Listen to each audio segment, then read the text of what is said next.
Well, hello there, everyone, and welcome to the Progressives post show here at BC WrestlePod, where we give you anything and everything as it relates to progress wrestling. My name is Mikey, of course. I am at WrestlePod, and tonight I am going to give you a quick romp through chapter 196 Scorchio. Again, I'm so happy to see that this is the second show underneath the new ownership of Big Damo and Nikki Storm. We got 8 matches to talk about. I'm super excited. I cannot wait. And yeah, this is just going to be a quick romp because overall, I really enjoyed this. But before I get into all of it, you already know the drill. You know where to see us go live every week. BC WrestlePod for our socials, BC WrestlePod shop.fourthwall.com for our merch, and coffee for our little bot to help us pay for pay per views and stuff. Alrighty. So here we go. Like I said, I will be covering chapter 196 in Scorchio. And again, this is going to be a good time. I'm happy this is going to be a fun one, and we're going to talk about it. So let's just kick things off, shall we? Because in our opener to Scorchio, we have the matron, the mother herself of progress, Session Moth Martina, who was lucky enough to find a babysitter for all 562 of her kids. And she was taking, well, first of all, we had a little bit of audio issue and progress, love your downs, but we talked about this. Gotta get this on. We gotta get this fixed. But you gotta love the electric ballroom crowd because even without sound, they sang the Session Moth Martinez entrance theme all the way down, which was fantastic. She will be taking on Miss Nikki Storm, who is returning to the ring here in progress now that her non is up with WWE. And I don't know what it is with the UK. We're gonna talk about another team a little bit later, but y'all be pulling out the 90s boy band pop, the 90s pop boy bands music for this, and I love it for entrance music. It is hilarious, and I love it. But Session Moth Martina will be taking on a debut in progress and returning to the ring now that her non-compete, her 90-day no-compete clause is up. And Miss Nikki Storm. This match was a lot of fun. This match was a little bit on the shorter side, which is to be expected because, Nikki hasn't really been wrestling for a while. But it was really cool to see her back in the ring. I love her. She is fantastic.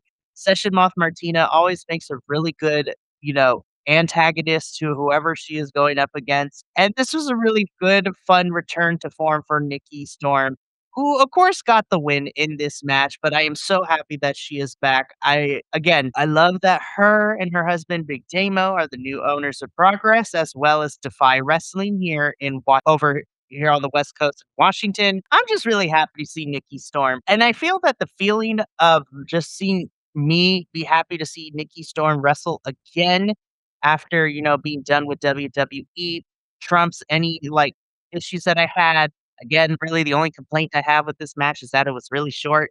But other than that, man, it's really fun to see Nikki Storm. Session Moth again makes a really good heel, really fun stuff. Nikki picks up the victory, and I would like to see more of her, please, Progress. Bring her back. Or keep having her matches, I should say. Anyways, moving on to our next match, the second match of the evening, which was just as entertaining, y'all, because this was so much fun too. We have Scott Oberlin versus everybody's favorite bald YouTube personality and wrestler, Mr. Simon Miller. Now, I have talked on previous Progress episodes about Scott Oberman and his presentation, which I really still dig. There's an air of mystery to Scott Oberman's and just craziness. But it's been really cool to see Scott kind of break that facade a little bit, especially because he's been on a constant losing streak. Now, so before the match even started, Simon Miller comes down, he interrupts Scott Oberman. He talks about how, you know, Scott needs to get a life. Scott needs to show some enthusiasm because he doesn't understand why Scott has such a problem with Simon Miller. And so these two begin to fight, which was insane. And this was a really fun match, another good one. Again, Simon to me has been putting in the work, and I love seeing him consistently now on Progress, which makes me super happy. Because I know last year he would pop up here and there, but it seems that they're looking to make Simon Miller a staple in Progress, which I love, and I also love seeing that for Scott Oberman as well. Now, Simon Miller does pick up the victory here, but what makes this even crazier at the very end, Simon Miller grabs a little bit of Scott Oberman's hair, glues it onto his head, and I'm just trying to figure out what in the world is happening. But this was entertaining. I had a good time with this one. This is a good one. Again, I like it when we get different variations of character tropes in wrestling. I love that Scott Oberman is not your traditional, like, mystical character or, like, the anti-hero and all this. Simon Miller is just an excited person. Love this bald man, really, really do. But again, really fun stuff for in our 3rd match of the one, and I'm gonna be honest, probably well, the first half of the show, this is probably my favorite match of the first half of Scorgio. We have returning to Progress, Mr. Joe Coffey, taking on Pro Wrestling Noah Star, and who's doing an excursion here in the UK, and Koga. Yo, Koga. This is your coming out party, my dude. Koga has been with the Session Moth family since getting here.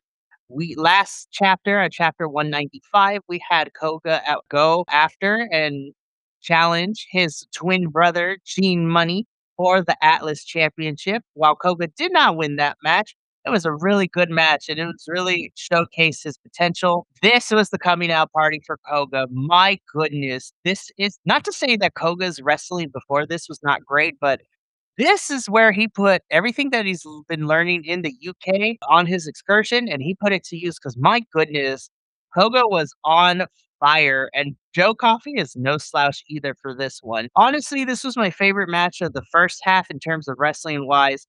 And what makes this even better is that Koga picks up the victory, beating Joe Coffey, and the Session Moth family celebrate in the ring. I am so proud to see Koga and him learning more and being able to do more in his excursion here in the UK. You gotta love it, man. And I'm looking forward to seeing more of Koga in progress as the rest of the year goes on. Now, closing out the first half of Scorchio, we end the first half of the show with our blood debt match between Spike Trevay and Bullet.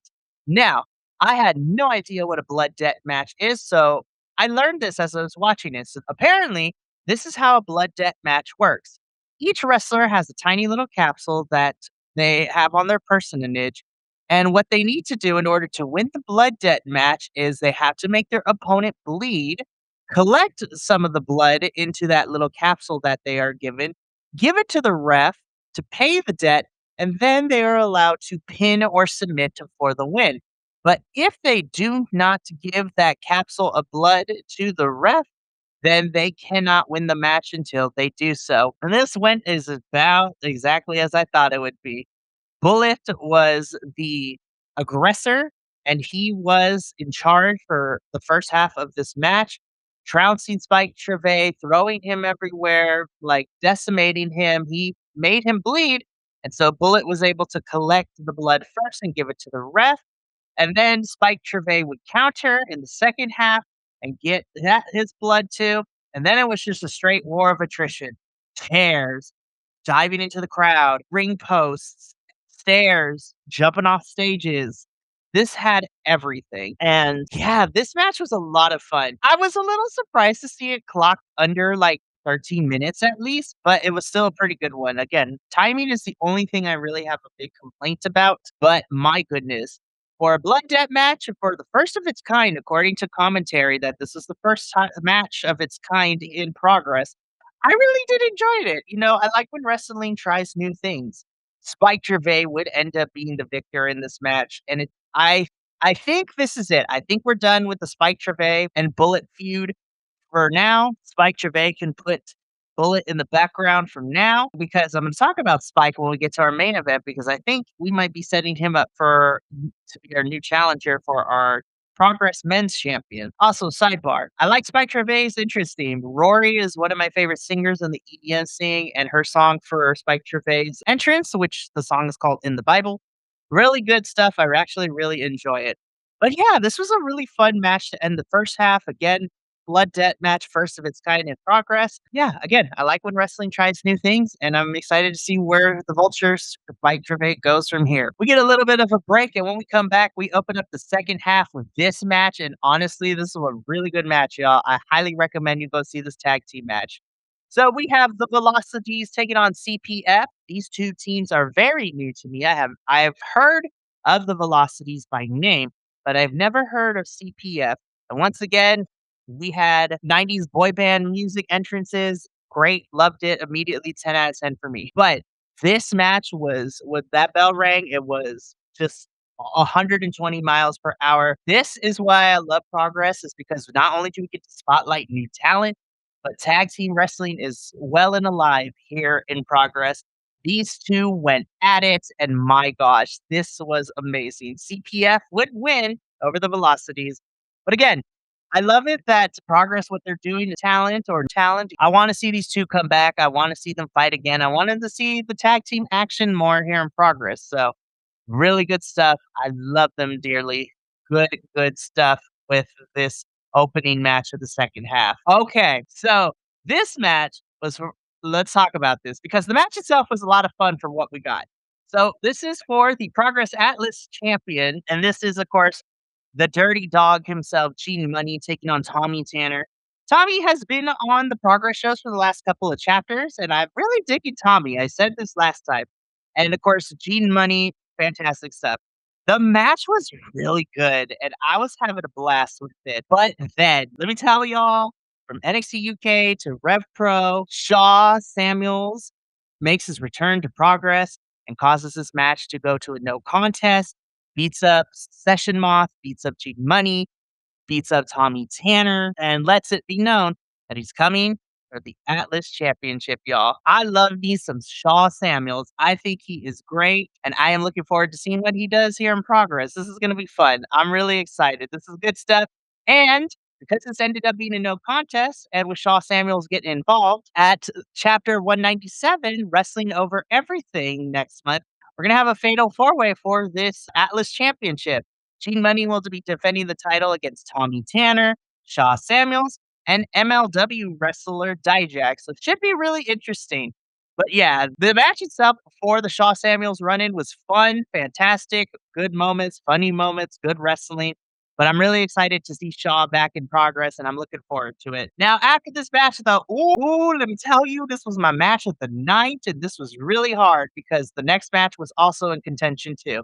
But this one definitely was my match of the night for the Progress Women's World Champion, Alexis Falcon, taking on the 2026 Women's Super Strong Style 16 tournament winner in Rio. These 2 know each other very well. They have they have danced before many occasions in Progress and across the UK scene. Oh my god, there are not enough words in the English dictionary to describe how amazing this match was. Rio is just such a badass, man. And Alexis Falcons knows how to play that heel role very well. And I said this when when me and Benny were covering the Eve 150 show. Rio is going to be the next big thing, and I think she's gonna get signed somewhere big in the next year or 2. She's just so damn good. But this was another war of attrition. These girls went back and forth. It took everything she had, but Rio was able to put Alexis down, and Rio is your new Progress Women's World Champion, which